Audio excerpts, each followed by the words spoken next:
Hello guys and gals, it's me Jeffrey again. Welcome to another episode of Creepypasta, and today we're talking about Creepypasta that's a Thomas Tank Engine one called SaddleTankEngine.Avi.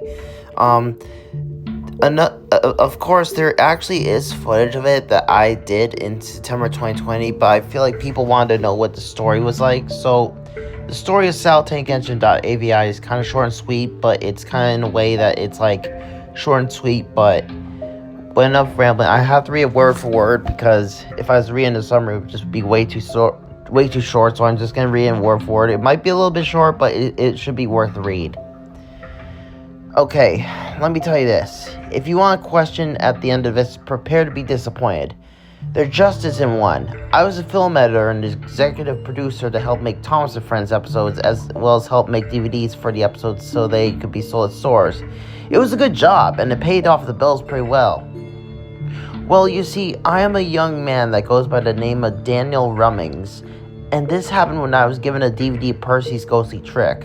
Specifically, the DVD showcases older episodes from the older seasons where the engines were just models, as well as the main episode of the DVD having Percy scare Thomas into believing there was a ghost train when Percy got covered in limestone dust. However, my DVD player was broken due to old age, as DVD players were slowly being outclassed by digital players like Hulu, Netflix, Amazon, and Peacock. So my DVD player was useless at the time, and I was really curious if the DVD had interactive activities in the fun and game section of the DVD. Thankfully, my laptop had a disc tray that could also run DVDs pretty smoothly, as for that matter, so I popped in the DVD and it looked perfectly fine. It looked normal except for a split second. I could have sworn that I saw a more creepy version of Percy. I brushed it off thinking it was a glitch, but I was still curious. After I watched the episodes in the DVD, I was about to eject the disc, but then I thought back to that picture, so I opened up the files the DVD had in the File Explorer for DVDs. Everything looked normal, like the episode names and interactive stuff, but then all the episodes I saw an AVI file in the episode folder that really shocked me. It was called SaddleTankEngine.Avi. There was also a readme note under the file, so I read there. It said this: the footage of SaddleTankEngine.Avi was meant to be the original cut for the episode Percy, James, and the Fruitful Day. However, the episode was changed drastically due to some very scary elements put into the episode by some individual that remains unknown. View at your own risk, as it has caused people to become anxious or distressed. What the hell did that even mean? I thought to myself. I brushed it off and decided I was going to watch the AVI file to see what the big deal was. The video loaded, but there was no Thomas intro from season 3. Instead, it showed the name of the episode on the background that was black.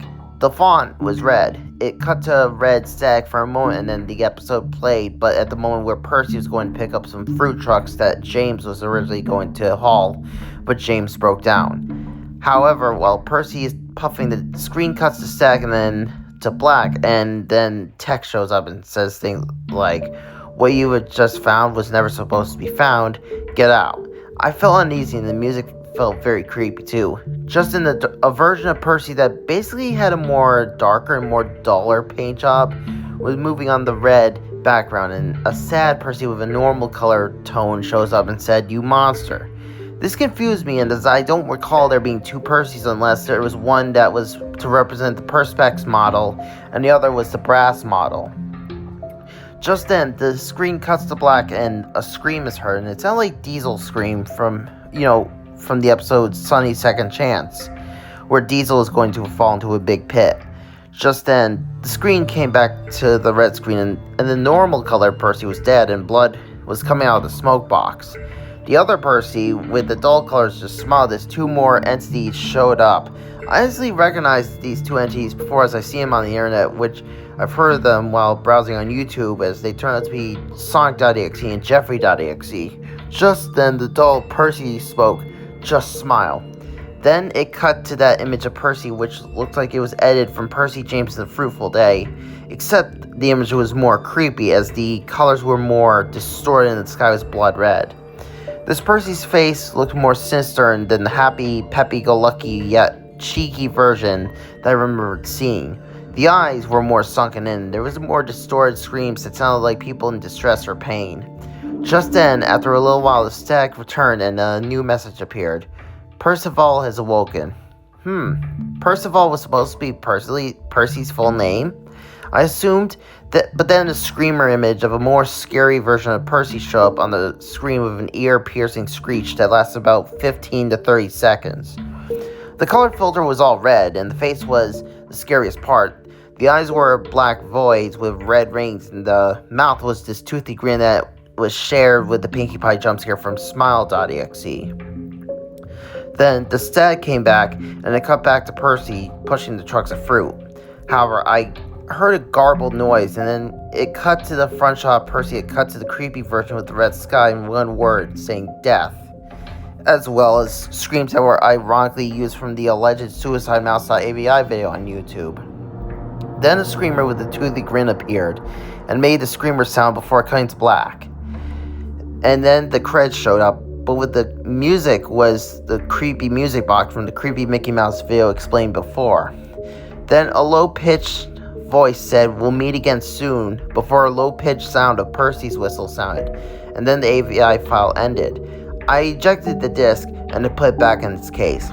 I was wondering what was going on, so I brought it to my job to show the boss what was on the files. He told me that a bunch of DVDs, as well as some versions of Best of Percy and Thomas' Spooky Adventures and Thomas Gets Bumped, all had this file in their discs, only discovered on PCs. We all assumed it was some morbid yet horrifying joke, but this wasn't the case. I quit my job as a DVD producer, and I am practicing to become a professor for a college I plan on working at. I don't know why some footage is revealed, but sometimes some things are best left as a mystery.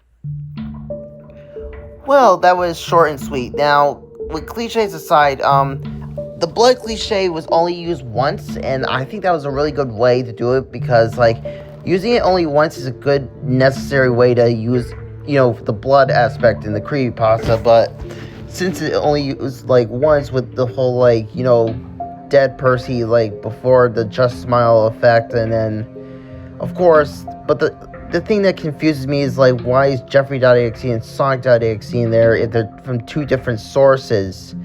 In fact, why did they even exist before their actual, let's say, release dates? Because Percy and, the season 3 was around, let's say, late 80s to early 90s, I assume, but it's been a while since I've seen the old Thomas and Friends episodes. I've seen the show. It's a really good show. I've seen the entire Thomas and Friends show of seasons 1 through 24. But if this was the case and this actually happened, then someone could easily leak it to the internet, and then the show would be completely over with no chance for a comeback.